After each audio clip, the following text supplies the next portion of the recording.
Bonjour tout le monde, bienvenue dans une nouvelle vidéo. Alors aujourd'hui, j'ai essayé de vous créer un nouveau top 10 que j'ai pas vu sur les peu de chaînes que je visite. Alors avant de parler de ça, je veux juste aller vous montrer, puisque c'est l'automne, la vue à l'extérieur de chez moi. Il y a beaucoup d'arbres autour de chez moi, donc je pensais vous les montrer pour vous montrer les belles couleurs qu'il y a dans les arbres. C'est vraiment fantastique. Alors on y va. Alors voici la vue de l'extérieur de chez moi. Je suis vraiment en plein milieu de la nature et c'est très rare dans une ville, ça je peux vous l'affirmer, que ce soit n'importe où dans le monde, je suppose. Je me tanne vraiment pas de regarder dehors. J'essaie de vous montrer l'autre côté aussi. Voilà. Alors il y a vraiment plein d'arbres, puis ceux au fond, eux, sont pas encore très colorés. C'est vraiment proche du golf. Alors le terrain plat que vous voyez, le terrain vide, c'est un golf. Alors oui, je suis extrêmement chanceuse. Alors comme vous pouvez voir, c'est vraiment époustouflant. Je me vante pas du tout, mais j'adore vraiment la chance que j'ai de voir ces arbres-là tous les jours évoluer dans leurs couleurs. C'est vraiment beau. Donc puisque c'était l'automne, je me disais que c'était pertinent ou intéressant de vous montrer cette vue des beaux arbres que j'ai proche de chez moi. Ensuite, avant de retourner au livre, au top 10, j'ai une grande annonce à vous faire. Donc, c'était marqué dans le titre, alors vous deviez vous en douter que j'allais vous dire quelque chose du genre. Il y a des étudiants de l'université à laquelle j'étudie qui ont créé une maison d'édition. Donc, elle est présentement sur Internet. Et puis, dans la 3e édition de cette revue-là, une revue littéraire, j'y ai participé donc, et c'était sur le thème de l'opulence. Alors, la revue, c'est la revue Ekphrasis. Donc, Ekphrasis, c'est le mot qui veut dire quand on décrit une peinture avec tout plein de mots pour vraiment s'imager la peinture si on ne l'avait pas devant nos yeux. Et puis, c'est vraiment des gens avec qui j'ai étudié au cégep, alors c'est le fun d'avoir participé à leur revue. Et puis là, ils vont sortir cette 3e édition-là dans laquelle j'ai participé. Donc, ça veut dire que je suis publiée. Alors, c'est vraiment excitant. Je vais être dans une revue. Ils font ça de manière très professionnelle. Sont super compétents, sont super intéressés, sont vraiment motivés. Donc, si vous voulez participer vous-même, vous pouvez parce que, justement, on peut envoyer nos textes par Internet. Ils nous répondent par courriel. Donc, c'est vraiment facile de participer, peu importe le pays dans lequel on est. Donc, si ça vous intéresse, vous pouvez aller voir sur leur site ekphrasis.com, je crois bien. Donc, vous allez sur Google, vous allez trouver. Et puis donc, mon texte va être publié sur Internet et également en papier. Donc, si vous voulez aller jeter un coup d'œil aux textes qui auront été publiés, cette édition-ci, certes, mais aussi les autres, eh bien, je vous invite fortement parce que c'est des gens qui écrivent, qui sont aussi très passionnés. Et puis, en tout cas, moi, j'ai mis beaucoup de cœur dans le texte que j'ai fait, j'en suis très fière. Et je suis certaine que les autres aussi ont mis vraiment tout leur effort et tout leur cœur à cette création-là qu'ils ont fait sous le thème de l'opulence ou autre. Alors, ouais, je vous invite à aller visiter le site. Puis moi, je reste comme une petite fille toute excitée parce que je suis publiée. C'est vraiment une belle expérience. Alors, voilà, visitez Ekphrasis. Alors, on va revenir au top 10. Le sujet que j'ai pris pour aujourd'hui, c'est les enfants. Alors, quels enfants, dans les romans, dans les livres, les bandes dessinées, les pièces de théâtre, aimeriez-vous avoir?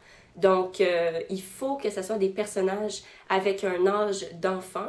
Il faut pas que vous pouvez pas dire, admettons, je vais être la mère ou le père de Arsène Lupin, qui n'est pas un enfant, mais que vous dites que je le voulais comme enfant quand il était petit, là, ça compte pas. Il faut vraiment que ce soit un personnage romanesque enfant. Alors, voilà. J'en ai donc 10, puis il y en a non, il y en a un que j'ai pas avec moi. Je vais vous expliquer pourquoi, puis ça me tente pas. En fait, je l'ai, mais ça me tente pas de le sortir parce qu'il est gros. Donc, en tout cas, je vais y aller, je vais procéder. Je suis vraiment excitée.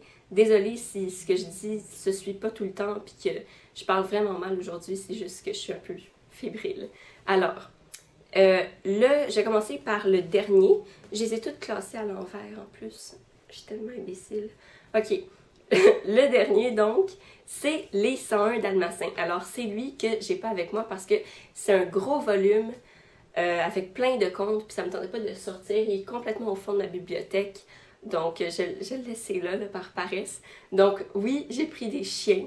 C'est mon 10e choix parce que des chiens, ça peut être nos enfants de manière spirituelle et non pas physique, évidemment. Mais si je pouvais avoir ça, un chien, avoir assez d'argent pour les nourrir, puis vivre leurs aventures qu'ils ont vécues, là, ben, je les prendrais avec moi, c'est trop, j'adore les chiens. Moi, je suis une fille à chien. Donc, voilà pour le 10e, pour la 10e position. Maintenant, pour la 9e position, c'est Lyra des Royaumes du Nord. Alors, Lyra, qui a son démon, qui fait beaucoup d'expériences assez horribles à cause des méchants qui vont tenter de séparer les humains des démons.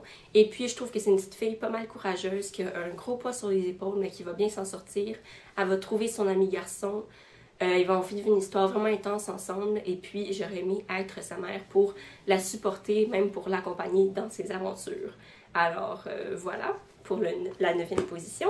Maintenant, pour la 8e, c'est un autre livre que j'ai pas sorti parce que ça fait partie d'un livre de contes, d'un recueil de contes, et c'est La petite fille aux allumettes. Alors, La petite fille aux allumettes, pourquoi j'aimerais ça être sa mère?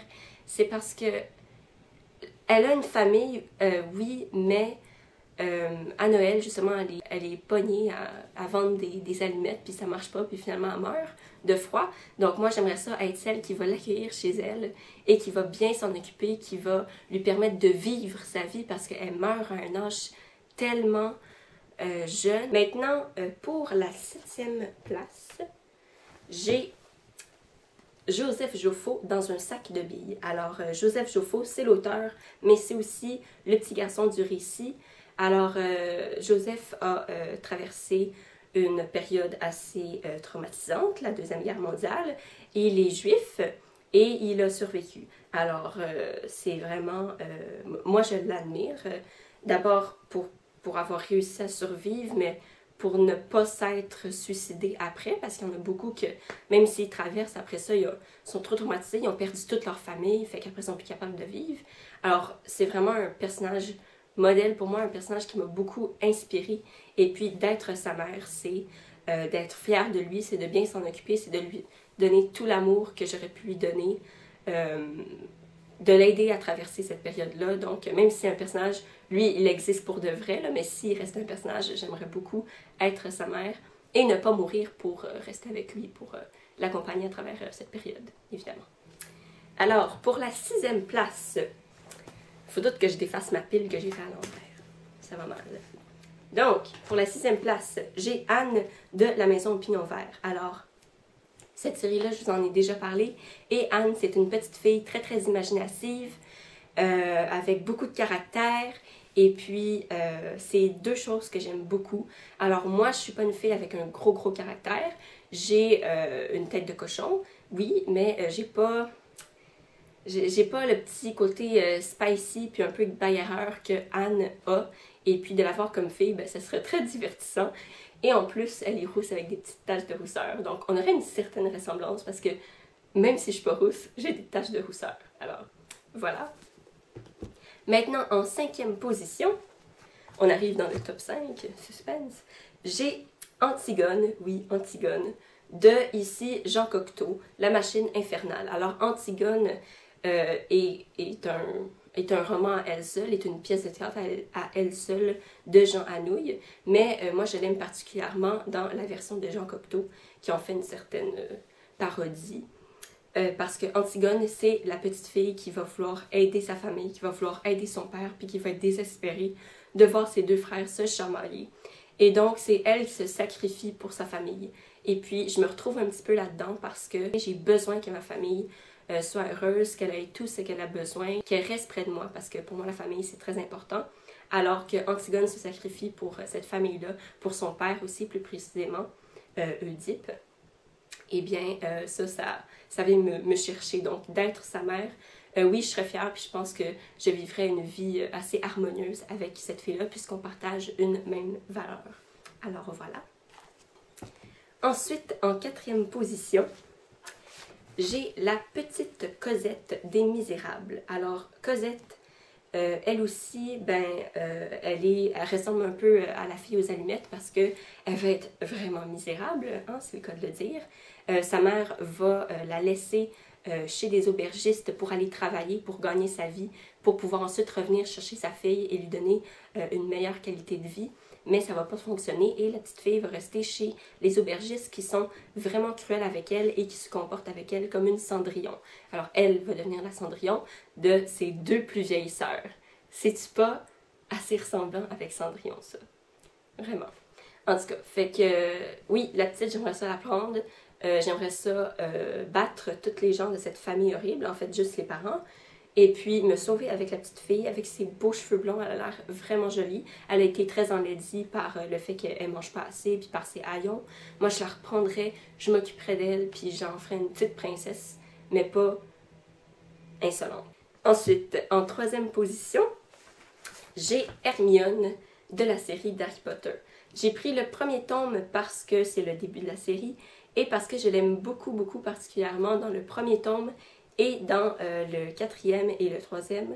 En fait, j'aime dans tous les tomes, mais mes préférés, c'est le premier, le troisième et le quatrième. Parce que dans le premier, elle arrive, puis elle connaît tout. C'est quand même drôle. Et puis, dans le troisième tome, je l'aime parce qu'elle va prendre un objet pour retourner dans le temps qui va lui permettre d'assister à tous les cours auxquels elle ne peut pas assister. Et puis, ce serait un peu mon genre. Si je l'avais, je ferais ça. Et puis, dans le quatrième tome, parce que c'est là qu'elle commence à devenir une femme et qu'elle commence à assumer ses sentiments, à les réaliser et à être tourmentée parce que Ron, comme un cave, il voit rien. Donc, voilà. Ensuite, en deuxième position, j'ai Klaus de la maison... pas la maison, de Les Enfants Baudelaire. Donc, Klaus, c'est le petit enfant qui va réussir à se débrouiller par sa connaissance et par sa soif de la lecture. Et ça me rejoint parfaitement. Et donc, en plus d'avoir un petit garçon qui aime lire, je pense que ça serait le top. Et puis, en première position, c'est une petite fille qui adore lire, mais qui n'est pas nécessairement capable de le faire. Et ça, c'est une petite touche qui fait que ce personnage-là est en première position, avec aussi sa beauté, parce que ton enfant, tu le trouves beau. Puis là, comme ici, j'ai la chance de pouvoir les choisir, j'ai choisi beau. Hein? Donc voilà. C'est la petite Liesel Meminger de La Voleuse de livres. Alors, Liesel, c'est la petite fille qui s'intéresse aux mots du moment où elle vole son premier livre, qui est un livre de fossoyeur et qui décrit aux fossoyeurs comment enterrer quelqu'un. Alors, Liesel veut apprendre à lire, donc elle va se faire apprendre l'alphabet et elle va commencer à lire et à voler tout plein de livres parce que justement, elle aime beaucoup ça, s'en aller dans d'autres mondes et lire. Donc, elle va traverser aussi la période de la Deuxième Guerre mondiale. Elle a des belles boucles blondes en plus. Elle est allemande. Et puis, en plus, l'Allemagne, ça m'intéresse tellement. C'est un pays que j'aimerais beaucoup, beaucoup visiter. Alors, ouais, c'est vraiment la petite fille parfaite pour moi que j'aimerais beaucoup, beaucoup avoir. Alors, c'était ça pour aujourd'hui. J'espère que ça vous a intéressé, que ça vous a diverti. C'est un tag que, justement, j'ai essayé, que j'ai, je pense, avoir créé parce qu'il y a beaucoup de tags sur les petits amis, sur les héroïnes préférées. Je compte les faire, mais tout d'abord, je voulais essayer de faire un tag nouveau, un peu différent. Alors, voilà. Alors, d'ici une prochaine vidéo, je vous souhaite de passer une super belle journée. Bye bye!